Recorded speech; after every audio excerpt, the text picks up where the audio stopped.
जय जगन्नाथ। तो आज आम ये भिडियो चिलिका तले लुचि प्राचीन सहर विषय आलोचना करबा। चिलिका केवल एक झिली नुहे, यह एक जीवन इतिहास। चिलिका हूँ भारत सबुठ बड़ पानी झिली। वर्ष को लक्ष लक्ष पक्षी एठाक आसती, किंतु यह पछरे एक गभीर रहस्य रही।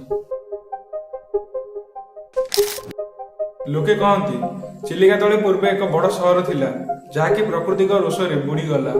एवं यह कहीं बुड़ीला और केमिति बुड़ीला और केउ सहर यह बुझा पुराणा कथा एवं विज्ञान को दुई को शुणा पड़ो। लोक कथा चिलिकार बुड़ी सहर पीढ़ी रु पीढ़ी को जाऊा गप। एठार एक समृद्ध सहर थिला, बजार मंदिर घर बाड़ी सबकिछि। लोके यहाँ परिकुदा सहर किंबा चिलिका नगर बोली कहते। स्थानीय माछ धरुवा लोक कहती बेले बेले चिलिका मझिरे मंदिर घंटी बाजिबा शब्द शुणा मिले एवं केही कहती पानी तले मंदिर छवि देखा मिले एवं बेले बेले ग्रामर अवशेष देखा मिले, किंतु यह वैज्ञानिक कौन प्रमाण नहीं। एएसआई खनन मिला वास्तव तथ्य 1990 रु 2000 मसीह ASI archaeological survey of India चिलिकार अनेक अंचल खनन करथिले एवं से पाइले इटा, पुराना घरर कांथ, पत्थर खंब एवं पुराना बंदर चिन्ह।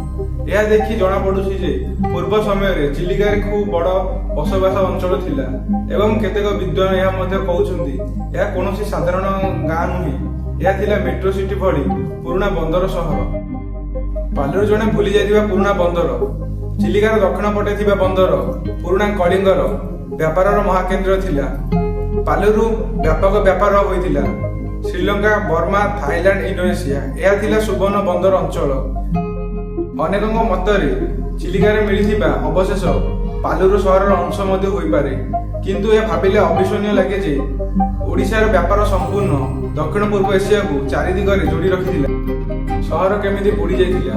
ବୈଜ୍ଞାନିକ ମାନଙ୍କ ମତରେ ସମୁଦ୍ର ଜଳ ସ୍ତର ବୃଦ୍ଧି, ହଜାର ହଜାର ବର୍ଷ ଧରି ସମୁଦ୍ର ଜଳ ଧୀରେ ଧୀରେ ବୃଦ୍ଧି ହେବା ଏବଂ ଚିଲିକା ଅଞ୍ଚଳର ଭୂମି ଧୀରଶୟ ଭାବେ ବସି ଯାଇଥିଲା ଏବଂ ନଦୀର ପଥ ପରିବର୍ତ୍ତନ, ବନ୍ୟା ଏହି ସବୁ ମିଶି ସହର ଧୀରେ ଧୀରେ ପାଣି ତଳକୁ ଯାଇଥିଲା।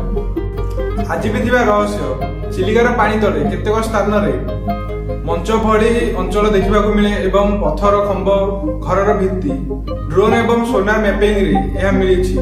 ଏହା ରହସ୍ୟକୁ ଆହୁରି ଘନ କରିଦେଉଛି। ତାହେଲେ ପ୍ରାଚୀନ ସହର ହେଉ, ଯାହାକି ପାଲୁରୁ କିମ୍ବା ଏପର୍ଯ୍ୟନ୍ତ ପ୍ରକାଶ ପାଉନଥିବା କୌଣସି ସହର ହେଉ, କିନ୍ତୁ ଗୋଟିଏ କଥା ନିଶ୍ଚିନ୍ତ, ଚିଲିକା ଜଳରେ ଇତିହାସ ଜୀବନ୍ତ।